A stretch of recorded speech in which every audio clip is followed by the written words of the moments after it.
Poltergeist presents Terrifying Tales. Hi, I'm Debbie.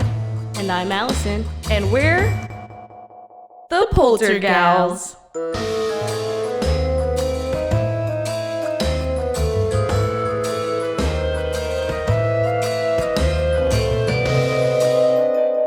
Spooky.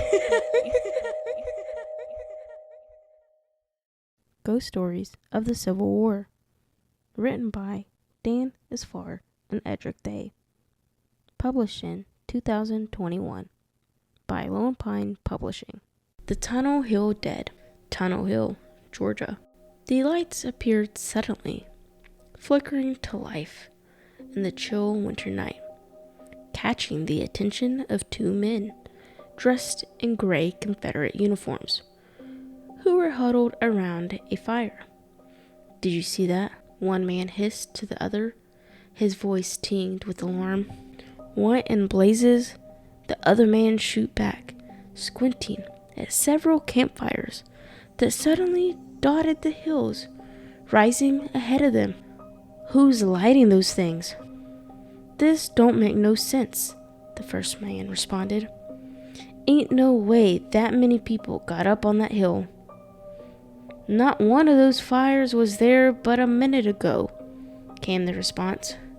The two men looked at each other before nodding in silent agreement. "Let's go take a look."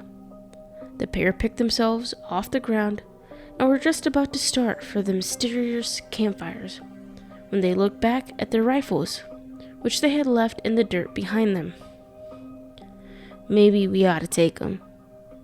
"I think that might be best," the other man responded. Without a word, the two reclaimed their weapons and headed out, walking carefully around the sleeping forms of their fellow Confederates, towards the small cluster of campfires scattered across the wooded hill.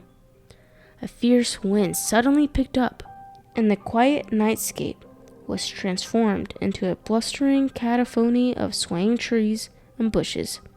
Shuddering in the chill, the men continued towards the fires on the hill. They chose one of the fires and approached it stealthily as they could, creeping up behind trees and bushes until they were only a few yards away. The fire burned fitfully in a tiny clearing, buffeted by the harsh winds that were blowing harder than ever. They couldn't see anyone around it. "What is going on here?" one of the two Confederate soldiers whispered to the other. "Who lit this damn thing?" Both men were crouched low to the ground, neither one of them too eager to approach the deserted fire. "Maybe we should go take a look." But the moment this suggestion was made, two hands emerged from the darkness just beyond the flame, and then they spotted two boots on either side of the fire's small circle of light. The man sitting there was obviously trying to warm himself, clasping, unclasping, and rubbing his hands together over the fire. The interloping pair stared at the man for a few more minutes when they noticed the gold brocade wound up his gray sleeves. He was a Confederate officer. "He's one of ours," one man whispered. The other man nodded, indicating he had seen the color of the officer's sleeve. Yet, the knowledge that this man was on their side did little to ease their confusion.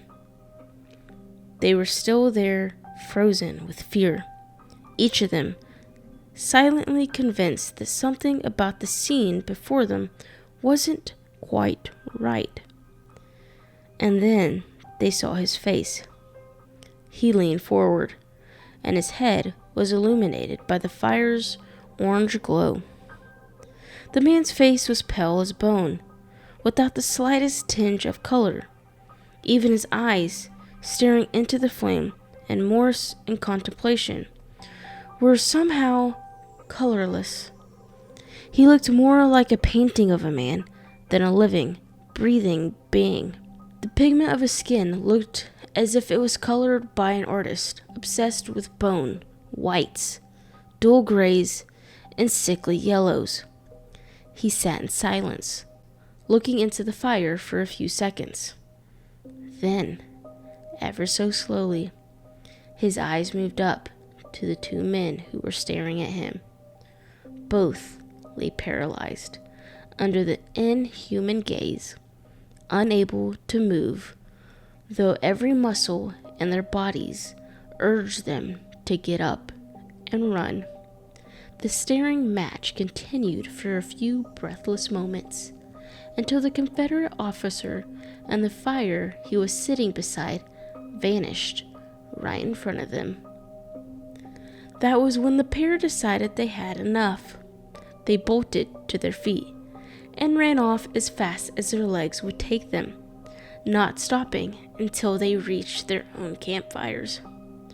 Hunched over in breathlessness, exhaustion, the pair did not say anything to each other, but cast their weary eyes back at the direction they had come from. Not a single fire lit the hill behind them.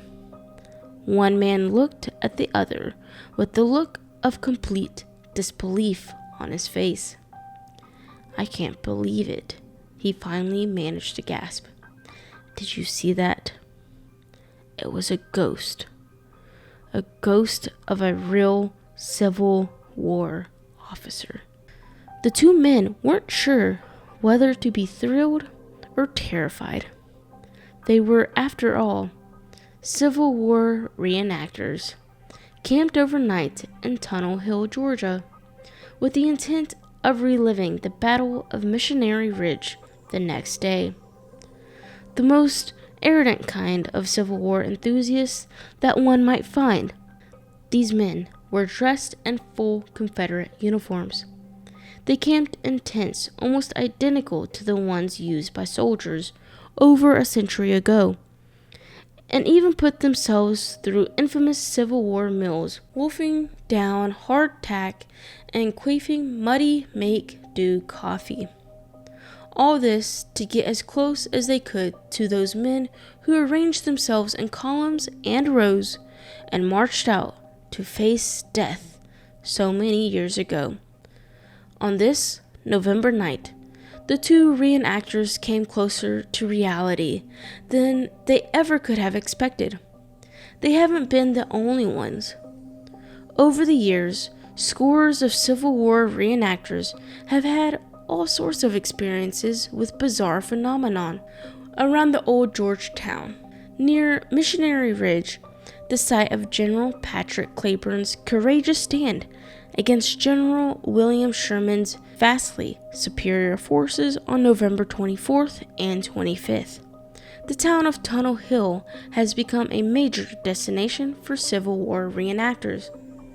It was there, along the northernmost reaches of Missionary Ridge, that Cleburne confirmed his battlefield brilliance, breaking Sherman's assault on the Confederate positions, although he was outnumbered nearly 4-1. In the end, however, Cleburne's incredible stand was in vain, as the Confederate line broke further south along Missionary Ridge. By the evening of November 25th, the Confederates were retreating in defeat. Yet, the battle did not mark the end of the drama on Missionary Ridge. The nearby town of Tunnel Hill draws over 1,000 participants once a year who relive the battle, while the reenactments are always a grand spectacle. The spate of strange occurrences that are annually reported when the small army swarms into the region reminds spectators and reenactors alike that they aren't the only ones reliving the past. The phantom fires on Tunnel Hill are the most widely witnessed phenomena, but there have been plenty of other bizarre events that defy rational explanation. Some reenactors claim that the horrid stench of decay will suddenly raft over parts of the battlefield during the evening hours. The smell is said to be so bad that many of those experiencing it find themselves overwhelmed by nausea. Some come very close to passing out, and more than one witness has even vomited. although the smell only lasts a few seconds, dissipating into the Georgia night before too long. Those who have gotten a whiff of it are never able to forget. They are convinced that the offensive and persuasive scent is the odor of death. Other events, not nearly so offensive, but no less alarming, have been reported by other reenactors. More than one unwitting Civil War enthusiast have been left standing numb with fear after greeting a fellow reenactor, then watching his deathly body vanish before their very eyes. This phenomenon happens just enough to color the yearly meetings at Tunnel Hill in surreal shades, as the living and the dead not only walk among each other, but dress in the same uniforms and relive the same events. So it seems that the ghosts, just like the modern-day reenactors, are incapable or unwilling to forget the bloody sacrifice that was made on the landscape so many years ago. And just like the reenactors, the continuing presence of the Civil War dead ensures some part of American society will not forget the numerous sacrifices near Tunnel Hill. Be sure to follow us on Facebook or on YouTube at The Poltergals, or on Instagram at @the_poltergals. You can also find us wherever you get your podcast or at roguemedianetwork.com. You've been listening to The Poltergals, a Rogue Media Network podcast.